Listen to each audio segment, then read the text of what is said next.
It was so chilly last night, and then this morning it is cold. I have on a jacket and a toboggan hat. Look at that tree. See the leaves turning yellow? See that? Yeah. So, I think it said it was 39 this morning when I got up at 5. So that means that the gardens are probably going to have to be picked pretty quickly. And of course, I won't see probably the wilt for another day from the cold, but just it hitting that cold temperature last night, it's already stunting all your outside plants. Your interior ones in the greenhouses will sustain much longer, but oh yeah, see that tomatillo plant over there turning yellow? See that tree? That's a pear tree. All of a sudden it just kind of hit. So if you've got stuff planted, start pulling it. I mean, your squash, even though it's looking kind of raw still, it's going to be needing to be pulled soon. If it lays in water and gets cold, after watering, and dries up and then gets cold again, potentially it will rot. So be careful. Let's go over here. Sorry about all the mess everywhere. And the squash plants have already started to die back a little bit. That's a sign of a determinate plant getting older. Determinate means it only has a life cycle of a certain amount of months or days. So let's go back here and look. Oh yeah, it is cold. Oh my God. Can't even believe it. Let's go back here and look. So these squash plants, you can tell kind of that they've started dying back. See them? And then you see all the squash kind of, let's go over here, this is a better example. The waltham or the butternut squash is always a good determinant. See these? They're striped a little bit. So when they're striped like that, they're not quite ripe. You want to wait until they're looking like that to pull them. But watch the weather, because if it gets too chilly, you're going to want to cut them off the vine. If I can find any more here.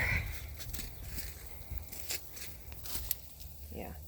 See, so that's almost ready to pull, but if this weather pop continues for even another day or two, I'm going to pull them all. And then they'll ripen in storage. You just have to make sure it's in a dry, a little bit darker place. See, these still have stripes on them. That one's almost ready.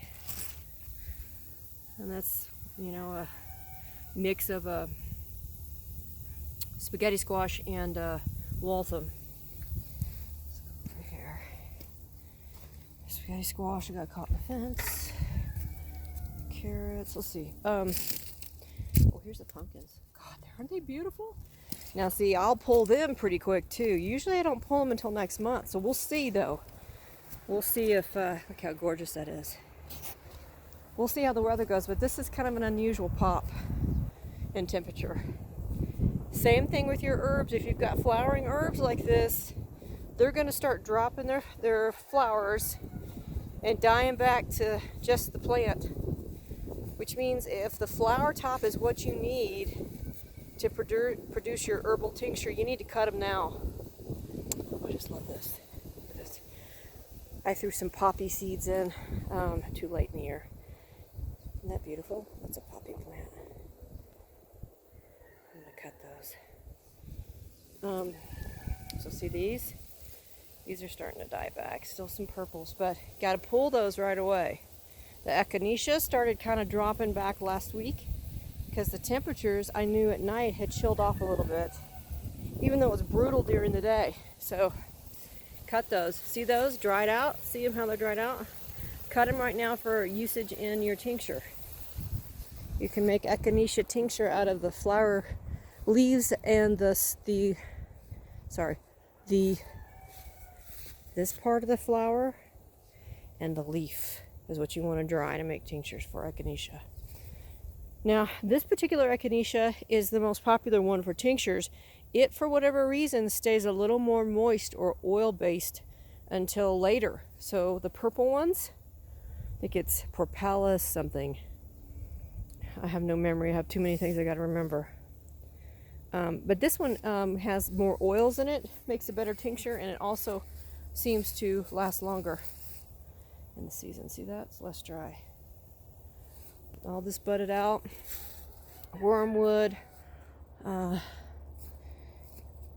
It is an early producer, so see, there's wormwood there, but it budded out a while back. So I will not cut them back until probably, I don't know, October, end of October.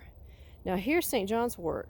Now do you see how it kind of dried back a little bit? It's the cold temp, the drop in temp, but it's got buds on it, so it's probably going to bud again with heat. So that's another thing to watch for, is you want to get your St. John's wort picked quick. It's over here. Dongui, Huang Chi, Baijir. See? This is dying back. Look how beautiful that is. Oh, I need to cut that for another flower pot. Because it's going to, if the temp keeps cold, it's going to start dropping all the flowers. There'll be no more floral to it.